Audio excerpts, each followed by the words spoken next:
ತಮಗೆಲ್ಲ ಗೊತ್ತಿದೆ, ಕಳೆದ 6-7 ತಿಂಗಳಿಂದ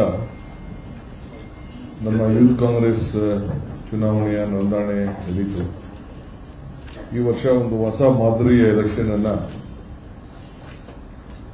ನಡೀತು. ನಾನೇ ಆ ಒಂದು ಪ್ರೆಸ್ ಕಾನ್ಫರೆನ್ಸ್ ಕೂಡ ಇದೇ ಜಾಗದಲ್ಲಿ ಕೂತ್ಕೊಂಡು ನೋಂದಣಿಗೆ ಚಾಲನೆಯನ್ನ ಕೊಟ್ಟಿದ್ದೆ.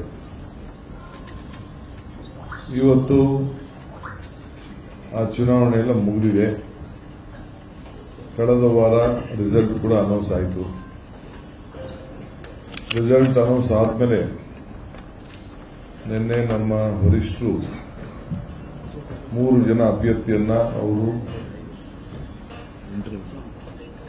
ಇಂಟರ್ವ್ಯೂಗೆ ಕರೆದಿದ್ರು. ಏನೇ ರಿಸಲ್ಟ್ ಇದ್ರೂ ಕೂಡ ಚರ್ಚೆ ಮಾಡಿ ಯಾರ ಅರ್ಹತೆ ಅದನ್ನ ಚೆಕ್ ಮಾಡಲಿಕ್ಕೆ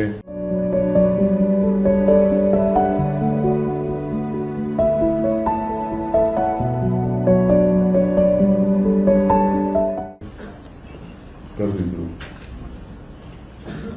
ಇಲ್ಲಿವರೆಗೂ ನಮ್ಮ ನಲ್ಪದ್ ಹ್ಯಾರಿಸ್ ಮೊಹಮ್ಮದ್ ನಲ್ಪದ್ ಅವರು ಅಧ್ಯಕ್ಷರಾಗಿ ಬಹಳ ಜವಾಬ್ದಾರಿಯುತವಾಗಿ ಅವರ ಕೆಲಸವನ್ನ ಸಂಘಟನೆಯನ್ನ ಮಾಡಿಕೊಂಡು ಬಂದಿದ್ದಾರೆ. ಭಾರತ್ ಜೋಡೋ ಸಂದರ್ಭದಲ್ಲಿರ್ಬೋದು, ಚುನಾವಣಾ ಸಂದರ್ಭದಲ್ಲಿರ್ಬೋದು ಮತ್ತು ನಮ್ಮ ಗಾಂಧಿ ಭಾರತ ಸಂದರ್ಭದಲ್ಲೂ ಕೂಡ ಬಹಳ ಸಕ್ರಿಯವಾಗಿ ಮಾಡಿಕೊಂಡು ಬಂದಿದ್ದಾರೆ. ಆ ಸಂಘಟನೆ ಅವರ ಟೀಮ್ಗೆ, ಅವರಿಗೆ ಮತ್ತು ಅವರೆಲ್ಲ ಟೀಮಿನ ಎಲ್ಲ ಸದಸ್ಯರುಗಳಿಗೆ ಕೆಪಿಸಿಸಿಯ ಪರವಾಗಿ ನಾನು ತುಂಬ ಹೃದಯದ ಅಭಿನಂದನೆ ಸಲ್ಲಿಸಲಿಕ್ಕೆ ನಾನು ಬಯಸ್ತಾ ಇದ್ದೀನಿ.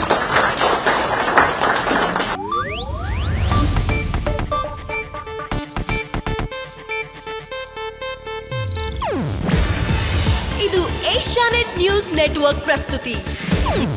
ನೀವು ನೋಡ್ತಿದ್ದೀರಾ ಏಷ್ಯಾನೆಟ್ ಸುವರ್ಣ ನ್ಯೂಸ್.